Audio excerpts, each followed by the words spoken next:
Hey guys, Manny David back here on the CascadeScents fragrance station, this time with my good friend Sarah. Hi. Thank you for joining us. No problem. I'm really excited. What we are doing today is that I'm trying to find another signature scent for my friend Sarah here because she's looking to expand her fragrance library, I guess. So what are you currently wearing?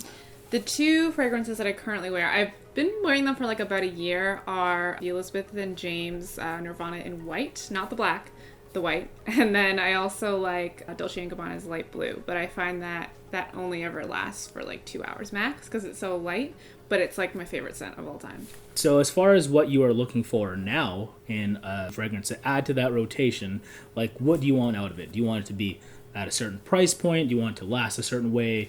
What do you want it to smell like? I would love it to be under $150 because I'm still a student, but I also want it to be light, not too florally. Definitely, I think a day scent. I like citrusy scents too as well, so something like that would be nice. That's good to know. I think I have some of that kind of stuff, and hopefully I find something for Sarah. If not, I'll be crushed. But Manny's gonna cry. Anyway, we might as well start off with this one. So there you go. Give that a sniff, and immediately, what are your first impressions like of that? It's really pretty, is what I can say. It is like a little bit florally, but yeah, I like it a lot. What's in it? There's vetiver, which is this root, which is actually super masculine, but I think it's very well unisex here. Mm-hmm. A lot of florals, like you mentioned. Primarily African marigold. And that's why this stuff is called Bal D'Afrique by Byredo. Yeah, it's like floral, but I don't hate it. It's not like that Marc Jacobs daisy where it's like you smell it once and then you get sick of it. If you were to score this from 1 to 10, what would you give it? I think I would probably rate it like a 7.5. A 7.5 for Bal D'Afrique. And moving on to this one right here.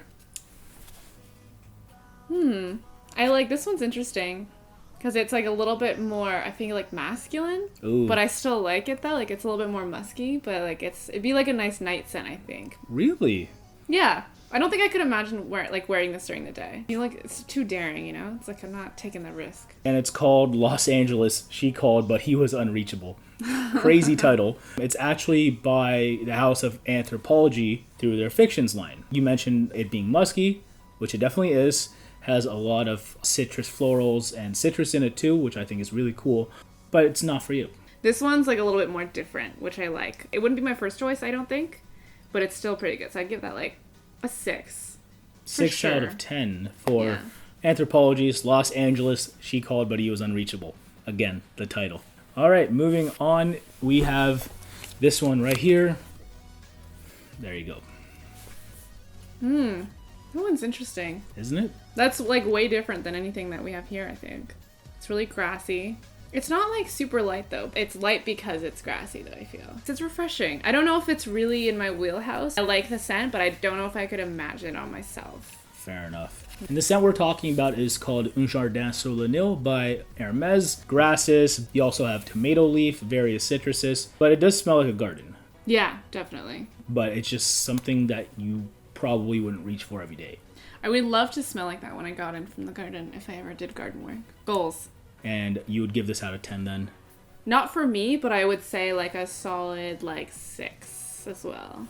6 out of 10 for Un Jardin sur le Nil. Great. I feel like I'm being a tough critic. I think you aren't disrespecting anyone's taste. This is just how you feel. And that's what matters, guys. Like what you like, right? So Totally.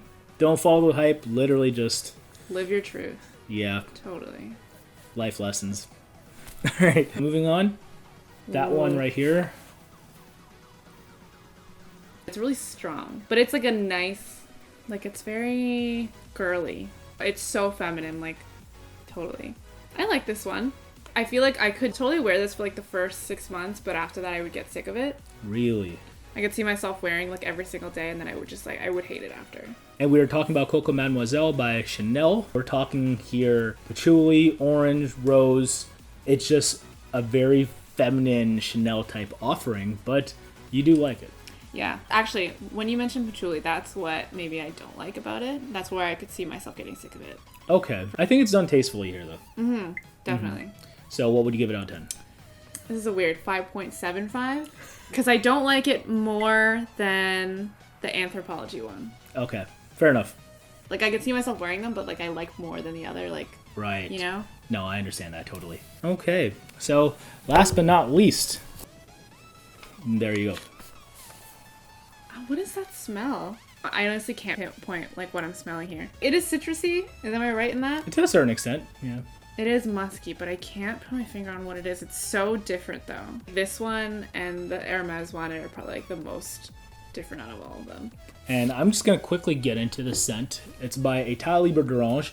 It's called Like This. And believe it or not, they actually did this fragrance in collaboration with the actress Tilda Swinton. And this is her signature scent.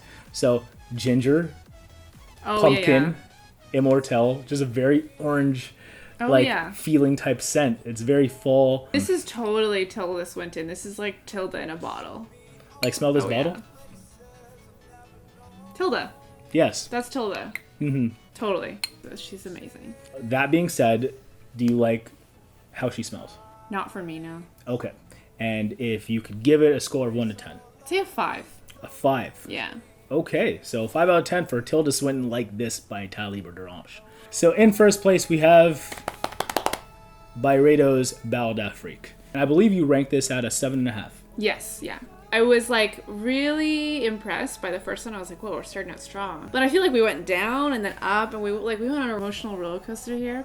Well, I need to smell it again. Just want to make sure I'm right. Yeah, definitely. It feels like underrated, but it's like a scent where it's like if you walk past someone, you're curious. Yes. But it's like I don't want it to be like super obvious, like, oh, like she is trying super hard to like smell really good. But then you have like your own scent that like this is you, like be you. This is it. Yeah. Fair 100%. enough. Yeah. So you would pay $150 for a 50 ml version of that. Totally. Yes. I'm over the moon. I'm happy that you like that scent. Bal D'Afrique by Byredo. I'm really excited because I hate like the entire process of choosing perfumes is so stressful. Yeah, usually when I go to Sephora, it's like the employees don't really know what they're talking about, but it's like nice to have someone who knows, has like all the requirements that I want, and then like can kind of curate the best ones. So that's awesome. And then I also like kind of get like really scared of going into places like Saks and like Nordstrom and stuff and like trying to get my perfect scent there, because all they're trying to do is sell to you, and then like if you don't buy anything you feel like you're being cheap. This is like the best activity ever. I'm actually super happy that you enjoyed it. It's really cool. Yeah. And hopefully you guys enjoyed it as well. So we found Sarah a signature scent, Bal D'Afrique by Byredo. What do you guys think of the test? And give this video a thumbs up if you guys want to see more of Sarah and I. So thanks again for watching, and hopefully we see you later. See ya. Take care. Bye. Bye. I don't think I've specifically ever smelled Plum Blossom before, but from what I am smelling right now, I think I really like it. And I'm borderline blown away.